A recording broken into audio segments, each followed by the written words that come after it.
"Professor Brandt, come quickly. Someone finished it. Someone solved it overnight, and I don't know who." The young graduate student burst through the office door without knocking, breathless, his voice ringing down the quiet marble hallway of one of the most famous mathematics departments in the world. It was 7 o'clock on a gray Monday morning at Harvard University, and the sun had barely risen over the old brick buildings of Cambridge, Massachusetts. Professor Nathaniel Brandt looked up from his coffee, startled, and then he saw the look on the young man's face, and he set the cup down, and he followed.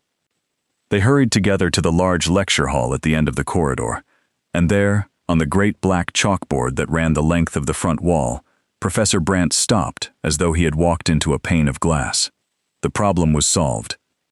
For 3 weeks, that board had held a problem so difficult that the finest minds in the department had circled it like a locked door with no key. It was the kind of problem that graduate students whispered about, that made tenured professors go quiet and stare into their coffee. Brandt himself had spent long nights on it and gotten nowhere, and now, in the pale light of a Monday morning, the solution was written out across the board in a careful, elegant, unfamiliar hand, line after patient line of reasoning, clean and beautiful, arriving at the end like a river arriving at the sea. There was no name on it. There was never a name on it. Because this, Professor Brandt realized with a slow chill, was not the first time. Before we go on, if you believe that the most remarkable people among us are so often the ones the world has stopped looking at, the ones who move through our days unseen, take a moment now to subscribe to Kindness Tales and share this story with someone who needs to be reminded that greatness can wear the plainest of clothes. Settle in. This is a story about a man everyone had forgotten, and the secret he carried through the quiet hours of the night. It had happened before. Twice, maybe 3 times over the past year, a difficult problem left on that board at the end of a long day had been found. The next morning, quietly advanced, a crucial step supplied, a stubborn knot untied, a path forward sketched where there had been only a wall. Each time, the department had assumed it was one of their own. A brilliant student working late, a visiting scholar, a professor who had cracked it at midnight and been too modest to say. Each time, they had asked around, and each time, no one had claimed it. And so each time, they had shrugged and been grateful and let the mystery fade. But 3 times is not an accident. 3 times is a pattern, and a pattern, to a mathematician, is a thing that demands an answer.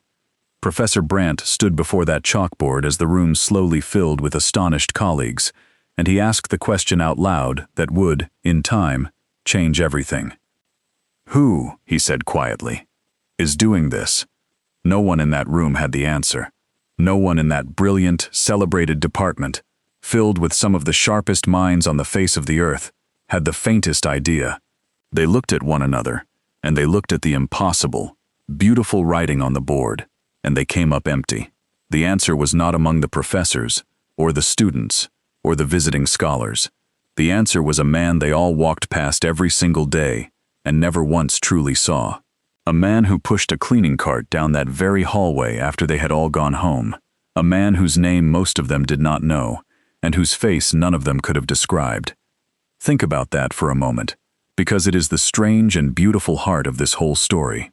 In one of the most brilliant buildings on earth, a place filled with minds that had won the highest honors the world can give, minds that could bend the deepest mysteries of the universe to their will, the person quietly doing the impossible was the one person no one had ever bothered to look at. He had been there all along. He had been there for years. He had emptied their bins and mopped their floors and squared their chairs, moving among them like a shadow, and not one of those extraordinary people had ever imagined that the quiet man with the cart might be the most extraordinary of them all. That is how it so often is. The world trains us to look for greatness in the places where greatness announces itself. The corner office, the lit stage, the famous name. And so we look right past it when it comes to us dressed in a gray uniform, pushing a cart, asking for nothing. We do not see it, because we have already decided what it is supposed to look like. The person who had been quietly solving the impossible was the man who cleaned the room it was written in. And to understand how that could be, how the most gifted mathematician in that entire building could be the one emptying its wastebaskets at night, We have to go back a very long way. Every night, after the last light in the last office had gone dark, a man named Elias Vance came to work. He arrived a little before 10 in the evening, when the great mathematics building had emptied of its professors and its students, when the lecture halls stood silent, and the long corridors held nothing but the hum of the old radiators and the soft gray light of the exit signs. He wore a plain gray uniform. He pushed a cart stocked with cleaning supplies. He was about 40 years old, lean and quiet, with tired eyes and a stillness about him that people, on the rare occasions they noticed him at all, found difficult to place. For the most part, they did not notice him. That is the peculiar truth about a man with a cart. He becomes a piece of the building itself, as invisible as the light switches and the water fountains. Professors deep in conversation would step around him without breaking their sentence. Students hurrying to catch the last of the evening would pass him on the stairs without a glance. He was, to the brilliant and busy world of that department, less a person than a fixture, the thing that made the floors shine, noticed only in its absence. Elias did not mind. In truth, he had come to prefer it. There was a peace in being unseen. There was a kind of shelter in it.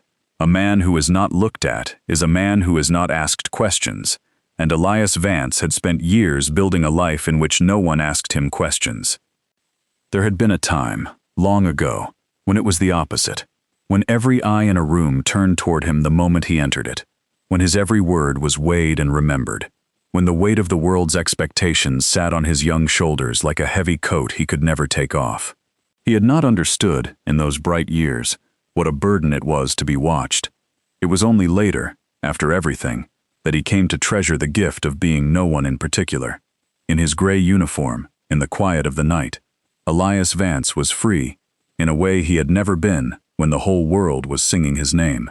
No one expected anything of the man with the cart, and a man of whom nothing is expected is a man who can finally breathe. He was good at his work, and he took a quiet pride in it, the way a person can take pride in any honest thing done well. He mopped the floors until they gleamed. He emptied the bins. He wiped down the long seminar tables and squared the chairs, and set each room right for the morning. There was a rhythm to it that soothed him, a plainness that asked nothing of his broken heart, but the simple, honorable effort of his hands. And when his work in a room was finished, only then, and only when he was entirely alone, Elias Vance would sometimes stop and set down his cloth and stand for a moment before the chalkboard at the front of the room, because the boards were never empty. All day long, the finest mathematical minds in the world filled those boards with their questions and their struggles, and at night, when they had gone, the boards remained, covered in half-finished arguments, in problems abandoned in frustration, in the beautiful, difficult, unfinished business of people trying to understand the deepest patterns of the universe. And Elias Vance could read them. He could not always help himself. He would glance at a board on his way to the next room, meaning only to give it a passing look, and something would catch. A line of reasoning that had stalled, a question left hanging in the air, and before he quite knew what he was doing, the old machinery in his mind, the machinery he had tried for years to keep quiet and still, would begin, softly, to turn. Most nights, he made himself look away. He would pick up his cloth and move on, and leave the boards as he found them, and tell himself it was none of his concern. But some nights, some rare, quiet nights, when the building was very still and the problem on the board was very beautiful, Elias Vance could not walk away. He would pick up a piece of chalk in a hand that still remembered exactly how to hold it, and in the deep silence of the small hours, alone, unseen, the invisible man with the cart would do the thing he had once been born to do. He never signed his work. That was a rule he had made for himself, and he had never once broken it. He was not doing it to be discovered. He was not doing it to reclaim the name he had left behind. If anything, he half feared the day he might be found out, the day the questions would start again, the day the quiet shelter he had built would come apart. So he was careful. He worked only when the last footstep had faded from the building, and he was gone before the first professor arrived in the morning. He left no note, no initials, no clue. He let the department believe whatever it wished to believe. The solving was enough. To stand before a beautiful problem in the dead of night and feel the old music stir, faint but unmistakable, in the ruins of a mind he had thought forever silent. That was gift enough, and he asked for nothing more.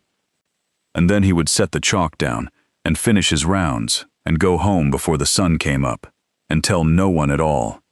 To understand the man with the cart, you have to understand the boy he once was, because Elias Vance had not always been invisible. Once, a long time ago, he had been the most talked about young man in that entire university.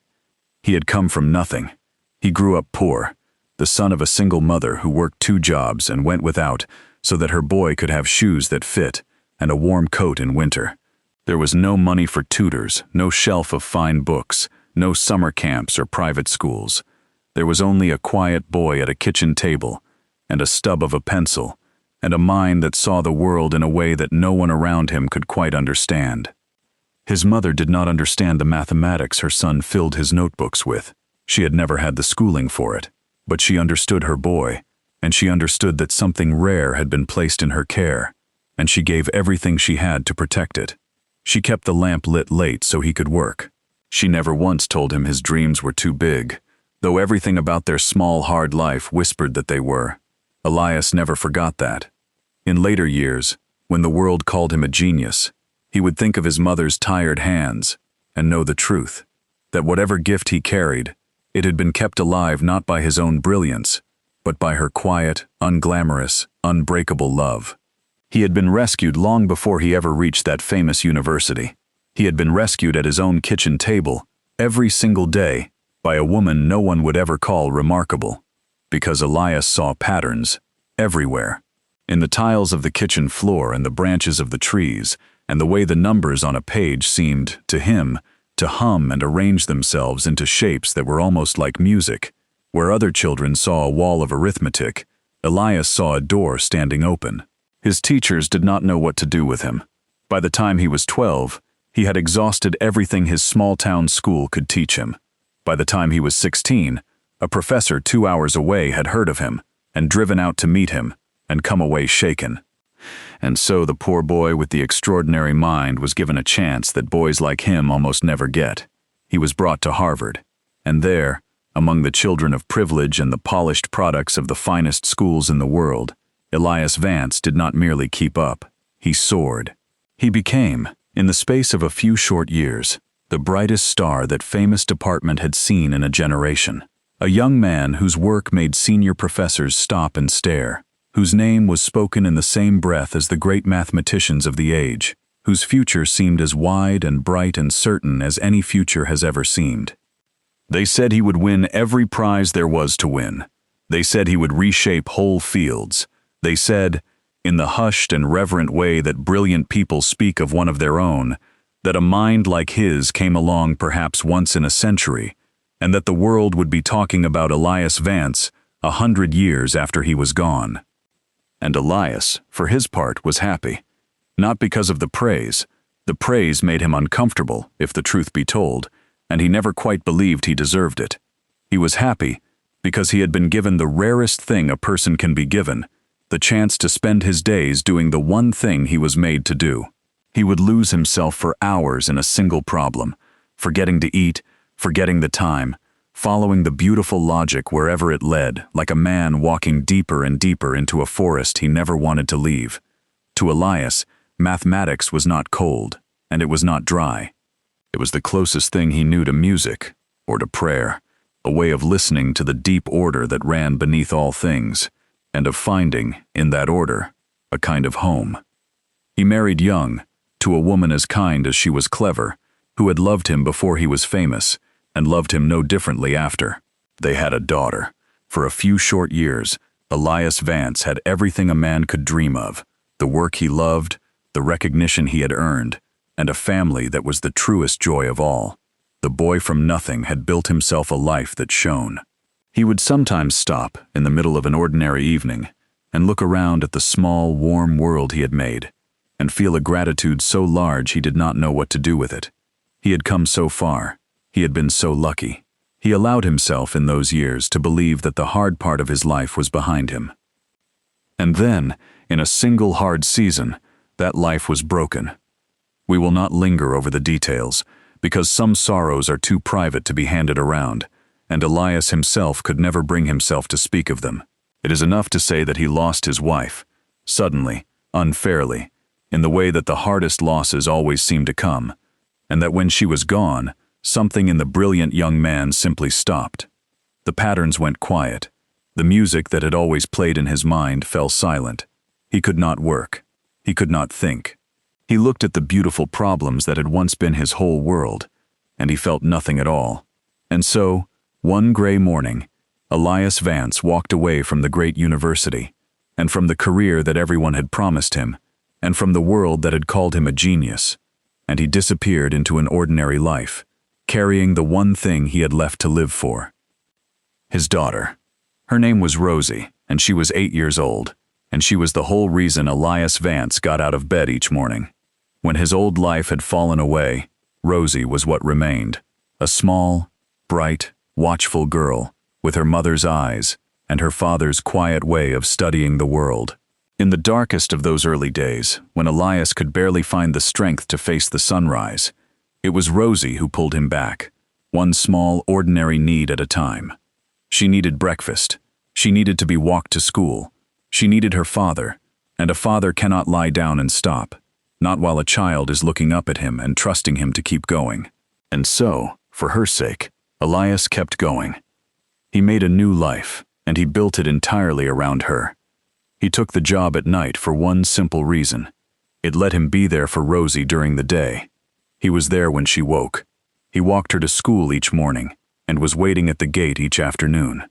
He made her supper and helped with her homework and read to her at night, and only once she was safely asleep, with a neighbor watching over the apartment, did he slip out into the dark to go and clean the floors of the building where he had once been a king. There was an irony in that building that was not lost on him.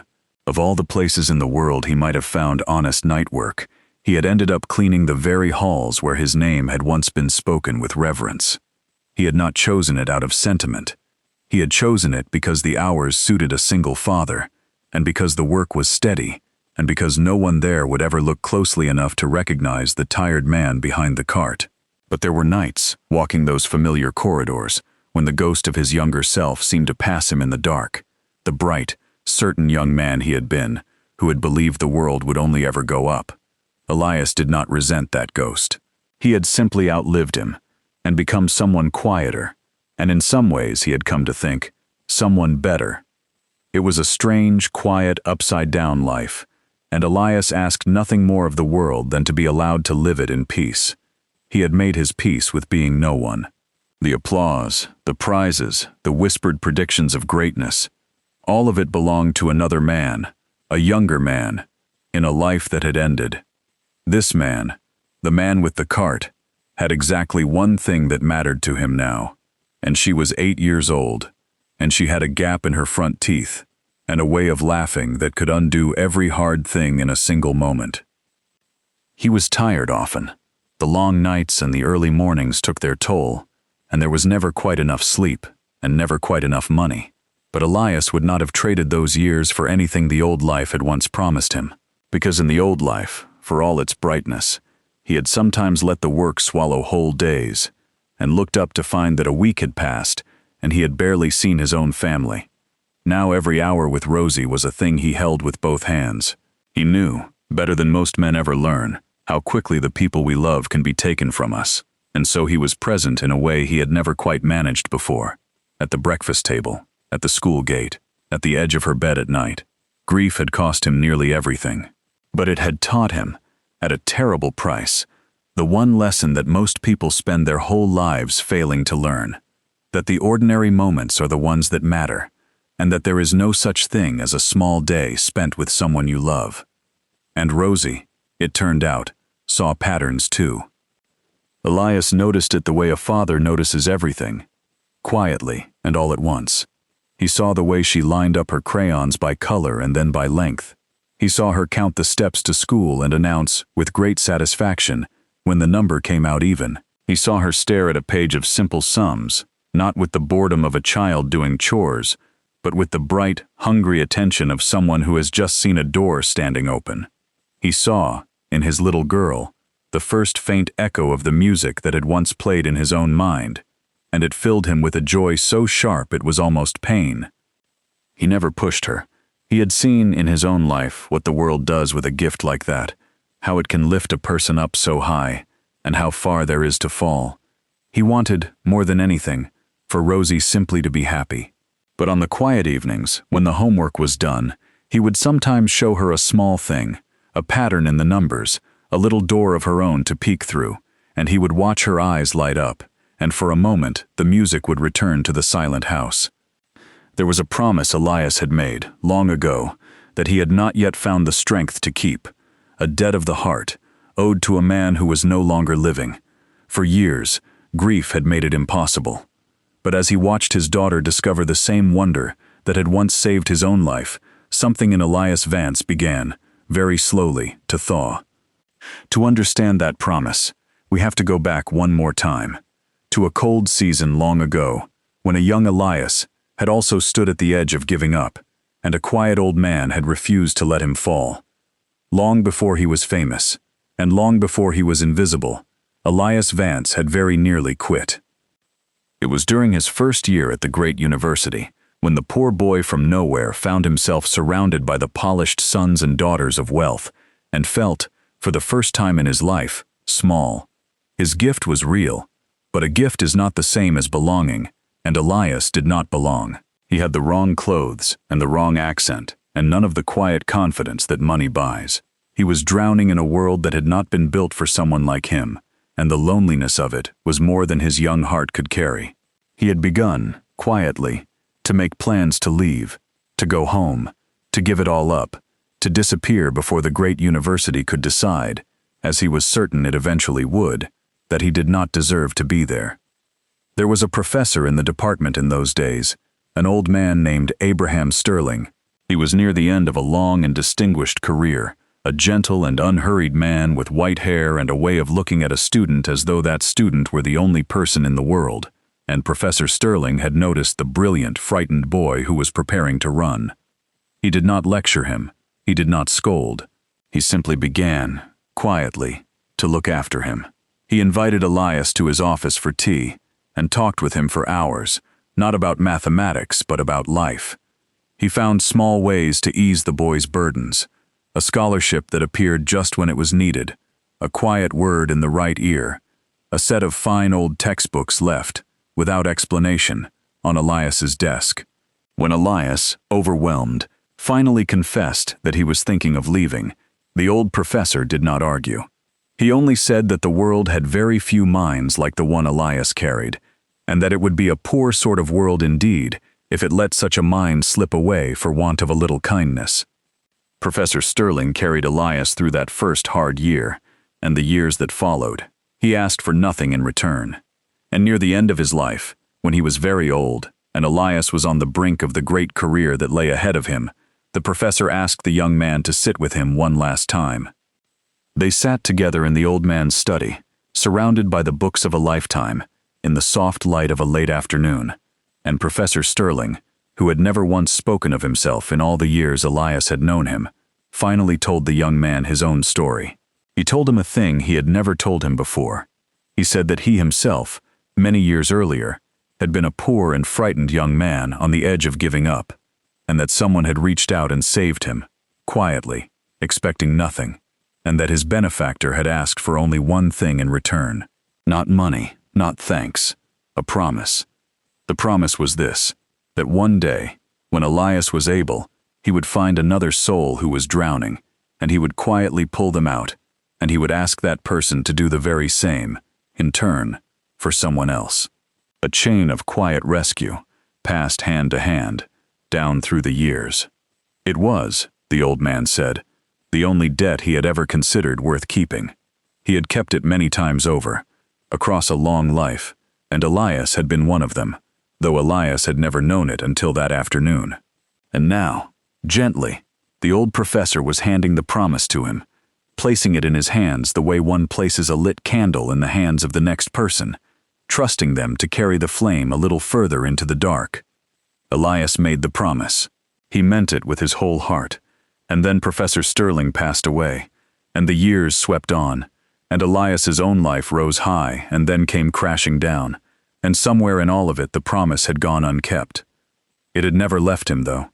Even in his grief, even in the long gray years with the cart, the old promise waited quietly in the corner of his heart, like a lamp left burning in an empty window. And on those late nights in the silent building, surrounded by the struggles of students who did not know he existed, Elias Vance began, at last, to understand how he might finally keep it. For a long time, he had believed the promise was simply beyond him now. How could a broken man, a man who cleaned floors for a living, a man who had let his own great gift fall silent, possibly rescue anyone? He had nothing to give, or so he had told himself, in the years when the grief was heaviest. But grief, for all its cruelty, can also teach a person things. And what it had taught Elias, slowly, was that the rescue Professor Sterling had spoken of was never really about brilliance, or money, or standing. It was about attention. It was about being the one person willing to notice a soul quietly going under, and to reach out a hand. And that, the simple human act of noticing, was something even an invisible man with a cart could do. In fact, he was perhaps better placed to do it than anyone. Because he was unseen, he saw everything. Because no one watched him, he was free to watch over others.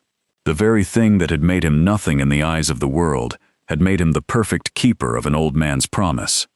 It began, as the most important things so often do, with a single small act.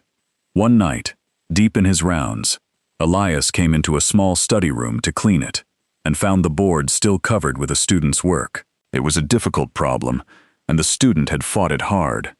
Page after page of crossed-out attempts, growing more frantic and more hopeless toward the bottom, until the last line, scrawled in tired, defeated letters, simply read, "I can't do this. I don't belong here." Elias stood very still. He knew that handwriting, not the student's, he had never met the student, but the feeling behind it. He knew it the way you know your own reflection.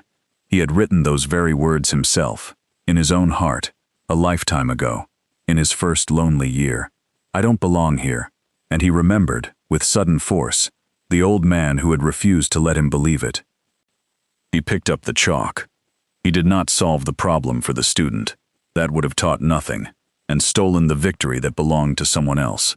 Instead, in the corner of the board, in his careful hand, he left a single small hint, a gentle nudge. A door opened just a crack, just enough light to show that the wall was not a wall after all, and beneath it, he wrote a few quiet words. Not his name, only a message from a friend the student would never meet. "You are closer than you think. Keep going. You belong here." And then he finished his rounds, and went home, and told no one. He never learned that student's name, but he learned, weeks later, in a fragment of overheard conversation in a hallway, that a young person who had been on the very edge of quitting had somehow found their footing again, had solved the thing that had defeated them, and stayed, and begun, at last, to believe. And something in Elias Vance, something that had been frozen for a very long time, quietly cracked open. He had kept the promise, and he understood, standing there in the hallway, that he could keep it again. So he did. Night after night, month after month, the invisible man with the cart became a secret guardian of that great department, though not a soul in it ever knew. He learned to read the boards not just for their mathematics, but for their despair, to see, in a page of frantic crossings out, a young person about to give up. And wherever he found one, he left something behind, a hint that turned a wall back into a door, a worked example that showed the way without walking it for them, a few quiet words of belief, unsigned, waiting on the board in the morning light for a discouraged student who needed, more than anything, to know that someone believed they could. There was one young woman in particular. He never met her, and never knew her name, but he came to know her handwriting the way you come to know a voice. Night after night he found her work on a certain board, and night after night he watched her fight a losing battle with a subject that seemed determined to break her. He could see it all in the ink, the confidence draining away, the hope thinning out, the terrible private conviction, familiar to him as his own heartbeat, that she simply was not good enough, and never would be. So Elias began to leave her small gifts, Not answers, never answers. Only a nudge here, a word of encouragement there, a gentle correction that treated her not as a failure, but as a mathematician who had made an ordinary and forgivable mistake. Slowly, over the weeks, he watched the ink change, the confidence returning, the hope coming back. And one morning, he found, at the bottom of the board where the despair had once been, a single line written in her hand, addressed to whoever her secret helper might be. "Thank you, whoever you are. You have no idea what this means to me." Elias stood alone in that empty room, and read it, and had to set down his chalk for a while. And on the rare nights when the board held not a student's despair, but the department's own great unsolved problem, the beautiful, stubborn thing the finest minds could not crack, Elias sometimes could not resist, not for glory, not for credit, simply for love of the old music, and because a door standing open had always been, to him, an invitation. He would advance it a step and leave it there, unsigned, a gift from no one. For a long time it worked. The rescues stayed secret, the students never knew, the professors never guessed. The chain of quiet kindness ran on in the dark, exactly as an old man had once dreamed it might. And Elias found, to his own quiet surprise, that he was happier than he had been in years. Not the bright, soaring happiness of his youth. That kind was gone, and would not come again. But something deeper and steadier had taken its place. Every night that he left a hint for a struggling student, every morning he imagined a discouraged young person arriving to find a door where there had been a wall, he felt the old promise growing warm in his chest, and he felt, for the first time since his loss, that his life was good for something again. He had believed, in his grief, that his usefulness in the world had ended. He had been wrong. It had only changed its shape. He would never again stand on a stage and be called brilliant. But in the small hours, alone, he was quietly saving people, and no stage he had ever stood on had made him feel the way that did. But some secrets are too large to keep forever, and Professor Nathaniel Brandt had begun, at last, to ask who. Professor Brandt was a patient man, and a stubborn one, and once the question had taken hold of him, he could not let it go. Someone was doing this. Someone with a mind of extraordinary depth was moving through his department in the dark, quietly solving the unsolvable and vanishing before dawn, and Brandt was determined to find out who. He asked every colleague, every student, every visiting scholar. He came up with nothing, and so, at last, he decided to do the only thing left to do. He decided to stay. One night, he did not go home. He left the great unsolved problem on the board in the main lecture hall, exactly as it had been for weeks. He turned off the lights in his office, and he settled into a chair in the dark, and he waited. The hours passed. The building emptied and fell silent. Near midnight, Brandt heard it. The soft squeak of a wheel, the quiet swish of a mop, the small, ordinary sounds of the cleaning crew making their rounds. He almost dismissed it, and then, through the crack of his door, he saw the light come on in the lecture hall across the corridor, and he rose, and he looked. For a moment, what he saw made no sense to him at all. It was only the janitor, the quiet man in gray who had cleaned these halls for years, the man Brandt had nodded to 100 times without ever learning his name. Brandt very nearly turned away, certain he was wasting his time. What could the man with the cart possibly want with a chalkboard? But something held him at the door, something in the way the man was standing, not glancing at the board the way a cleaner glances at a thing to be wiped away, but gazing at it, reading it, the way only one kind of person reads a page of mathematics.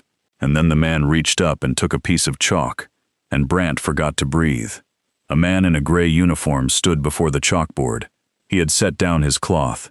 He was utterly still, gazing up at the problem that had defeated the finest minds in the building. And then, slowly, the man reached up and took a piece of chalk, and he began to write. And Professor Brandt watched, his breath caught in his chest, as the impossible unfolded across the board, in a swift and certain and beautiful hand. Brandt stepped into the doorway. "Who are you?" he said softly. The man froze. The chalk stopped. For a long moment he did not turn, and when at last he did, Professor Brandt found himself looking into a tired, familiar face. A face he had not seen in many years. A face from old photographs and older memories. A face the whole department had long ago mourned as lost. Elias? Brant whispered. Elias Vance? My God, is that you? And there, in the small hours of the morning, the truth finally came out. They talked until dawn. Elias, who had kept his silence for so long, found that he could not keep it any longer, not to this man, who had known him when he shone. He told him everything, the loss, the grief, the long gray years, the daughter who had saved him, and the promise, made to an old man long ago, that he had at last found a way to keep in the quiet hours of the night. He told Brant about the students, the ones on the edge of quitting, the ones who had left the department without ever knowing that a stranger had reached out of the dark and pulled them back. Professor Brant listened, and by the end there were tears in the old man's eyes. Because he had known some of those students, he had watched them nearly break, and then, mysteriously, recover, and stay, and flourish, and he had never once understood why. Now he knew. The lost prodigy, that the whole world had given up on, had never stopped being brilliant at all. He had only stopped being seen. And in his invisibility, he had quietly become something greater than any prize could measure. Not merely a mind that could solve the impossible, but a heart that used that gift, in secret, to save the very people the world overlooked. Brant found that he could scarcely speak. He thought of all the years he and his colleagues had mourned Elias Vance as a tragedy. The great mind that had burned so bright and then gone dark, the promise unfulfilled, the loss to the field. They had told his story, when they told it at all, as a sad one, and they had been wrong. They had been looking at the wrong thing entirely. The truest work of Elias Vance's life had not ended when he left the podium. It had only begun. It had simply moved into the shadows, where no one thought to look, and become quieter, and kinder, and in its own way far greater than anything the applause had ever measured. The man they had pitied had been, all along, doing something most of them had never managed in all their celebrated careers. He had been quietly saving lives. "You cannot stay hidden," Brant said at last, his voice thick. "Not you. Not with this." But Elias Vance only shook his head gently. He was not ready to come back to the old world, and perhaps he never would be. He had a daughter to raise, and a life he had made, and a peace he had fought too hard to win. What happened next would have to be on his own terms. In the end, they found a way, one that honored the truth without taking from Elias the quiet life he had rebuilt. Professor Brant did not drag him back into the spotlight, because Elias did not want the spotlight, and Brant had come to understand that the man had earned the right to choose. But nor would he let such a gift and such a heart go on unrecognized in the dark forever. So together, they arranged something quieter, and truer, and better. Elias would come back to the department, not as a professor on a stage, but in his own way, on his own hours. He would work with the students who were struggling, the ones on the edge, the ones who did not belong, or believed they didn't, the very ones he had been rescuing in secret all along. It was work he was made for, because Elias Vance understood those students in a way that no ordinary teacher ever could. He had been the poor boy who felt small among the privileged. He had been the one who nearly quit. He had stood exactly where they stood, at the edge of giving up, and he knew, not from a book, but from the marrow of his own life, that what a drowning student needs most is not a lecture, but a hand, and a quiet voice that says, "You are closer than you think. You belong here." The story of who he was did, in time, become known within the department, the way such stories always do.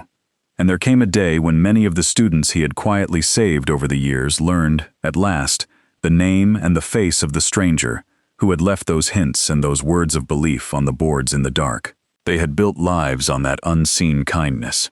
Some had become teachers themselves, some had gone on to do fine work of their own, and every one of them had carried, without knowing its source, a quiet certainty that someone, somewhere, had once believed in them when they could not believe in themselves.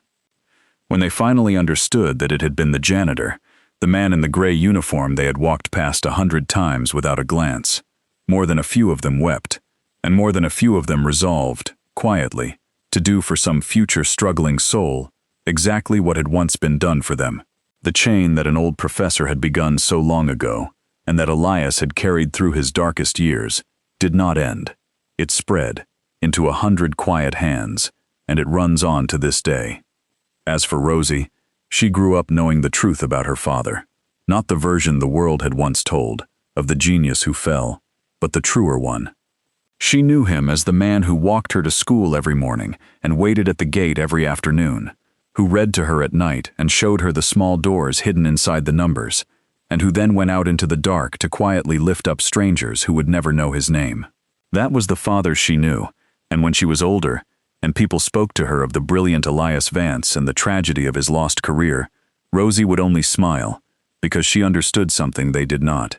Her father's life had not been a tragedy at all.